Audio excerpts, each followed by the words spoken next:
Қайырлы күн достар, сіздерге бастау бизнеске қалай тіркелу керек екенін, қай жерге басу керек екенін көрсетіп жіберейін. Ең алдымен бизнес еңбек KZ сайтына кіреміз. Официальный сайт мынандай галочкамен жүреді, соны басамыз.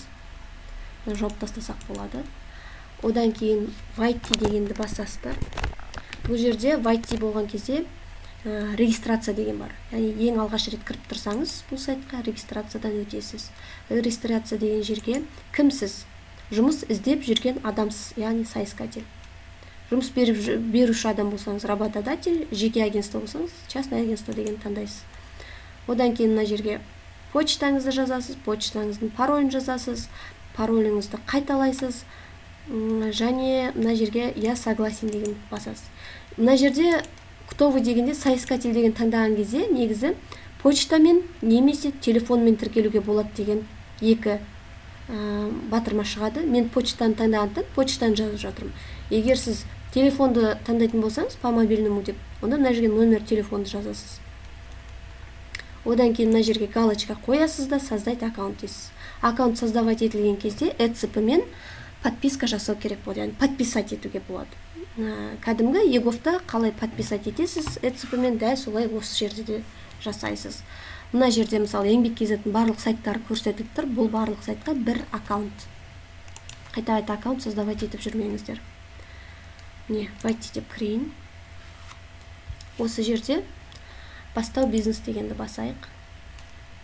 Бастау бизнесті басқан кезде бастау бизнес туралы барлық информациялар жазылған, кім қатыса алады, барлығы.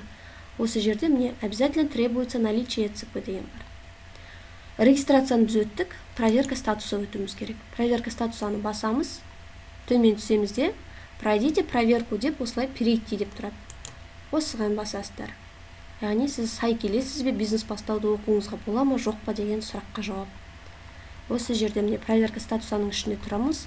Астына қарай түсіп, согласен на сбор обработку дегенді басамыз. Проверить дейміз. Мына критерийларды оқып шығыңыздар. Біреуіне сай келсеңіз галочка қоясыз, ешқайсына сай келмесеңіз не отношусь дегенді басасыздар да проверить деп таңдайсыздар.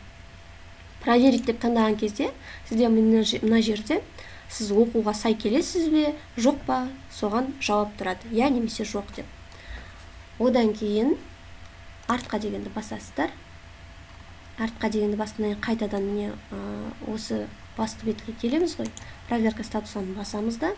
Енді ары қарай сай келетін болатын болсақ, онда Skills еңбек KZ сайтына өтеміз.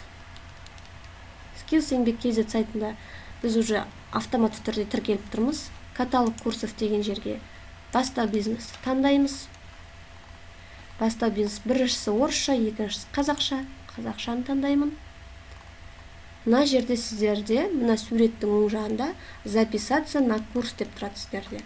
Менде вы уже записаны деп тұр, яғни мен тіркеліп алғанмын. Записаться на курс дегенді бассаңыздар болды. Сіздер жазыласыздар. Енді жалпы кабинеттің ішіне кіріп, қазір бизнес бастаудың түрін көрсетіп жіберейін.